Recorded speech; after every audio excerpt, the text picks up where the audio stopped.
Hello everyone, my name is Mahogany James. This video is part 2.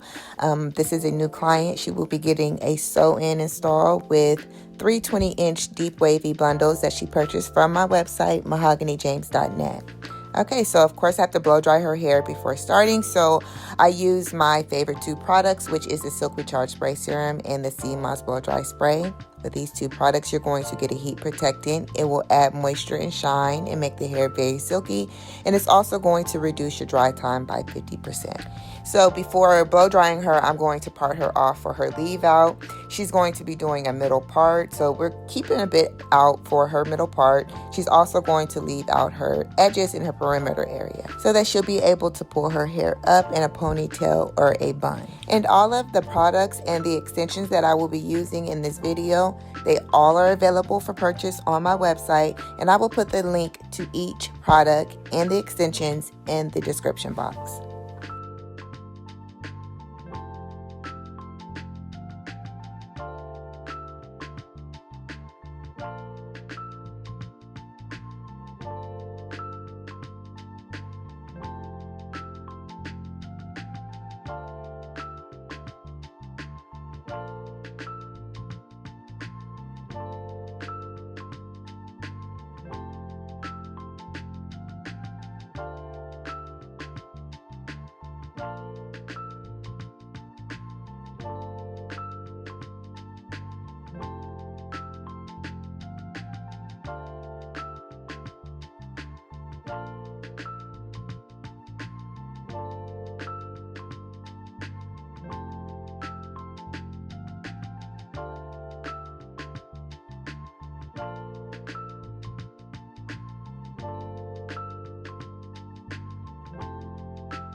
Alrighty, so now I am starting the blow drying process.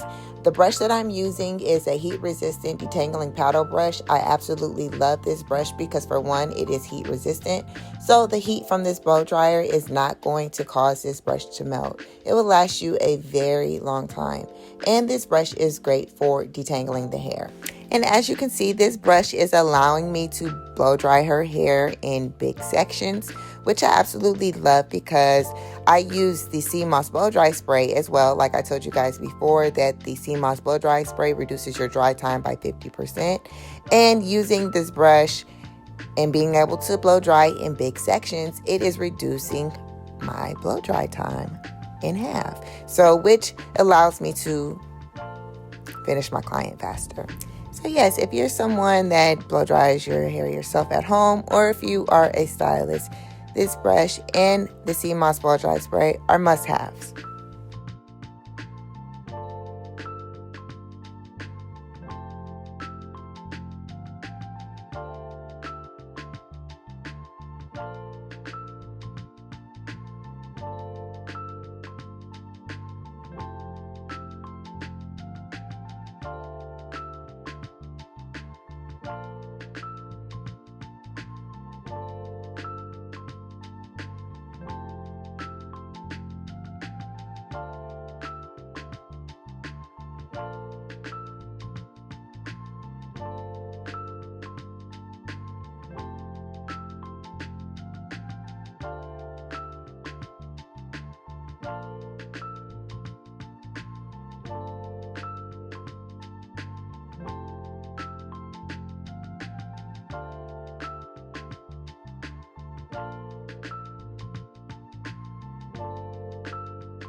So that's my client's daughter that just popped in the video. I do allow my clients to bring their kids with them to the salon. As long as they're well behaved, I do not care. It does not bother me whatsoever. I am a mother, so I do not care. But I did get a comment. I can't remember. Let's see. I can't remember what they said. The lady said something. She was very angry about the video where my client was holding her son. She was very angry that I'm posting other people while I'm doing a service. And I mean, I don't get it, and I'm not trying to get it, and I never will. But I mean, I'm just, to anybody else out there who probably may have kind of felt the same way or something, like, I'm at work, and everybody knows when you come in my salon that I'm recording, and that I post everything on social media. But if someone does not want to be on social media, I never post them on social media. But there's absolutely nothing wrong with me posting other people. If I'm recording, and I'm in a salon and people might be walking in and out of my videos, I don't know. I don't care. I don't care, and I don't think anyone else should care. But if it bothers you, just, I guess, I don't know what to tell you. But as long as my clients are okay with what's going on, that's all that matters.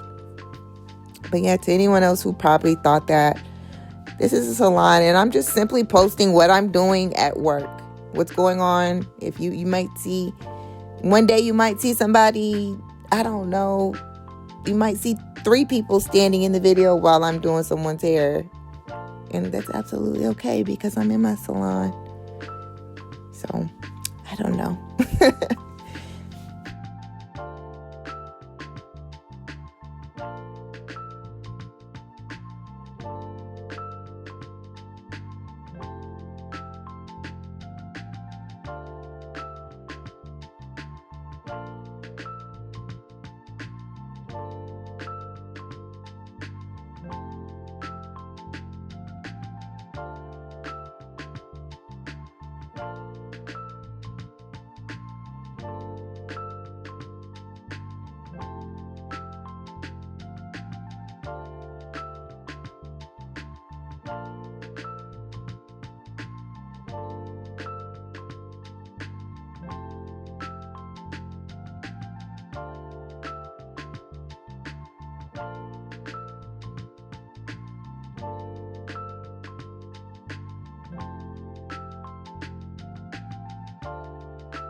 This is so funny right here. We were talking about the dances that were popular, like back in when I moved to Atlanta. I moved to Atlanta when I was in the 5th grade. I'm from Portland, Oregon. And when I moved to Atlanta, it was a culture shock. But when I tell you I had so much fun, it was just completely different. People talk different. They listen to different music. I had never even heard any of the music that was like popular here. I had never heard it ever before in Portland. And I didn't even understand what the people were saying because, you know, the accents were so different. People in Portland and artists on that side, on the West Coast, they are very proper. So moving down here, like, I remember I couldn't understand what anyone was saying, but I caught on really fast. And when I tell you, I had a ball. My 5th grade year, in the summer of my 5th grade year going into 6th grade, that was the most fun I had. Like, I didn't think, me and my brother, we didn't think that we were going to like it here. Because, you know, we were leaving our friends and our family back home, but it was so much fun. It was so much fun here. Growing up in Portland, like, we lived in a predominantly white area. So even the kids in the neighborhood, like, they wouldn't want to play with us. So we would literally have to go, like, when we play outside and stuff, I would go to my uncle's house or my grandmother's house and, you know, be in that area with my cousins and, you know, the other kids in their neighborhood. That's when I would have the most fun in Portland, like, just playing outside. But as far as being at home, those kids were so mean to us. They did not, it was very, the area that we lived in was very racist. So when we moved to Atlanta, I grew up in Alpharetta, but when we moved to Atlanta, the first year of us being in Atlanta, we lived in the Sandy Springs area. Sandy Springs is back then it was it was mixed. It was more whites than blacks, but it was a lot of blacks. And that was the first time we ever lived in an apartment complex. And we absolutely loved it because there was so many kids that lived in apartments. So we were literally outside every single day. We stayed outside all day, every day. We'll be in the pool all day. We had got so black for being outside that first year of us living here that summer. Oh my gosh, I remember one of our family members came down here to visit. And the first thing he said when he saw me and my brother was like, y'all got black. Like, because we would wake up in the morning, eat something, and just be outside all day. Be in the pool all day. Like, it was so much fun. And we never got to do that as kids in Portland, especially not at home. Like, and then we've never lived in an apartment complex, so there was a pool in our apartment complex. If we went to a pool in Portland, it's like we went to, like, there was this place called the Aquatic Center. That was fun. No, it was called the Aquatic Park. Yeah, that was fun. But, you know, it would be something that our parents would have to take us to do. Or we would go to, there was like a community pool. But again, that was something that our parents would have to take us to do. Like, we were able to just get up and then just go outside and just run around and be free. And back then it wasn't, we were safe to do that. Now you don't want your kids just outside running around a big old apartment complex at elementary school. Like, you don't want them to do that. It's not as safe anymore. But back then it was so much fun. So I am so happy that I got to grow up in Atlanta versus growing up in Portland, Oregon. Then when we moved out to Alpharetta, we no longer lived in an apartment complex, but we made so many friends at school, and we made so many friends from, like, living in the apartments that we always had stuff to do. Like, in Portland, I didn't have friends like that. I don't remember having a lot of friends, because like we went to a white school, so it just wasn't fun. Whenever we did do stuff with other kids, of course it was with my family, like my cousins and stuff like that, but I don't remember just having friends. In Atlanta, we made a lot of friends at school, and just from living in an apartment. So even though we didn't live in an apartment anymore in Alpharetta, we still had so much fun. It's just, Atlanta was just completely different.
Alrighty, so now that I am finished sewing in her hair, I'm just basically going to show her how she can pull her hair back.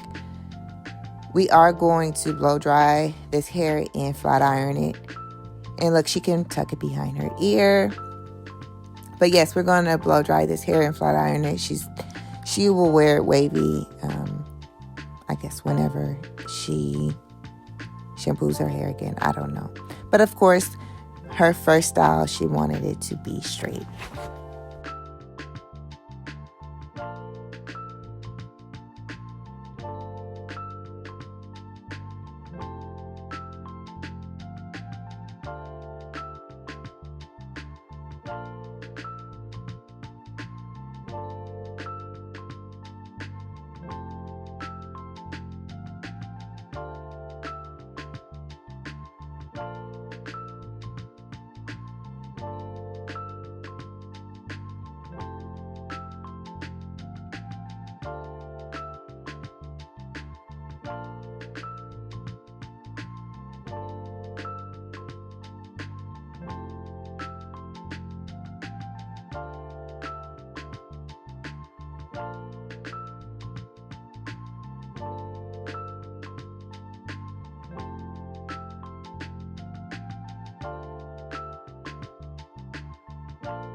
Now I'm going to spray some of the firm holding spray. I like to use this to like just lay down any flyaways.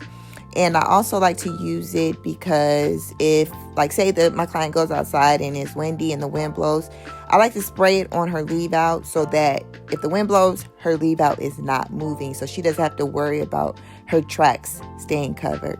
And I love the firm holding spray because it leaves a soft hold.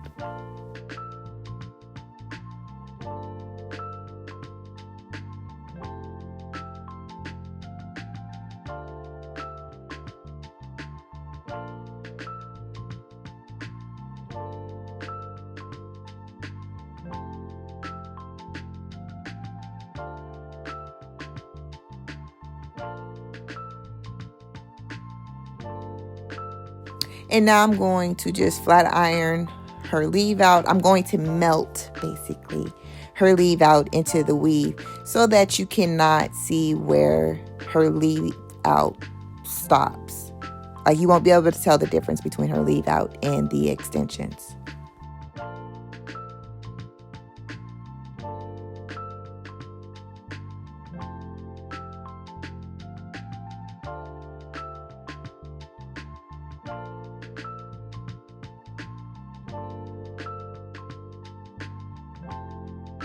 And now I'm using my T3 curling iron just to bevel her ends a little bit. I absolutely love to style my clients' hair with this iron. If you want to purchase this iron, I will put the link to this iron in the description box. And there's also a discount as well if you purchase through that link.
As you can see, my client absolutely loves her hair and her extensions look so natural, and that is always the goal, for extensions to look very natural.